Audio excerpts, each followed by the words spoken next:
Reverend Jackson, where we see Occupy now, in this Occupy movement, you did an occupation back about, if I am right, I hope I get my numbers right, about 53, 54 years ago when you went back home in the public library. July 1960, we sought to use the public library. In your hometown? Greenville, South Carolina. And we were arrested trying to occupy the library. In many ways, this occupation movement must be seen in historic perspective, number one. Occupy is a spirit. It's an idea, an ideal that cannot be pepper sprayed away. It cannot be tear gassed away. It searches for inequality gaps.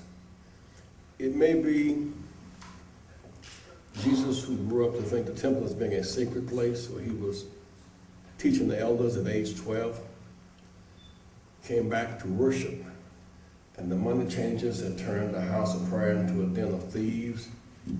He occupied the temple and kicked the money changers out, broke up the corruption. It upset both the Pharisaic priests who were running the temple, who would cut the deal with the business guys, and the money hustlers. And went on to say that here's a woman across the street who would have given her might. She's given all she has. She is the 99%, symbolically. Here you guys, you've corrupted even the temple of God. He occupied the temple. This gap between the sacred and the profane. Well, to fast forward, Dr. King's last act on earth was organizing a multiracial coalition. We had his birthday, January 15, 68.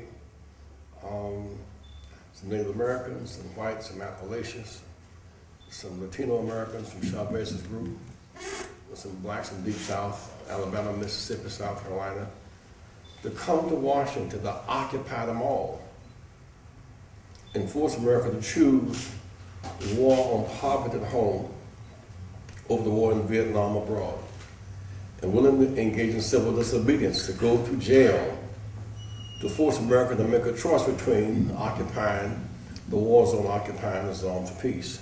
So in that lineage, John, the students began the movement in New York because they couldn't help it.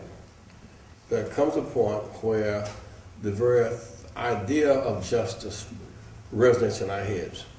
And why are they occupying? And why it's important right now it has no head? Because you can't assassinate the spirit. You can't tear gas it away. I was in South Africa about 6 weeks ago. Occupy there was marching on the commodities exchange, the mining company, and the banks, because now they're free but not equal. So they were marching on those inequality gaps. 2 weeks ago I was in London, and students were marching in front of St. Paul Cathedral because you have this fabulous, wealthy church, and folk on the steps hungry, blocking them to go into the temple. Occupy in UC Davis about student loan debt, greater credit card debt, and they were tear gas. In Madison, it's getting the recall petitions. In Ohio, it is the right to collective bargaining. So it's manifesting itself in very different ways in many different places, but it is the alternative to adjustment. One thing, there are two things worse than slavery. One is to adjust to it. The second is pretend it doesn't matter.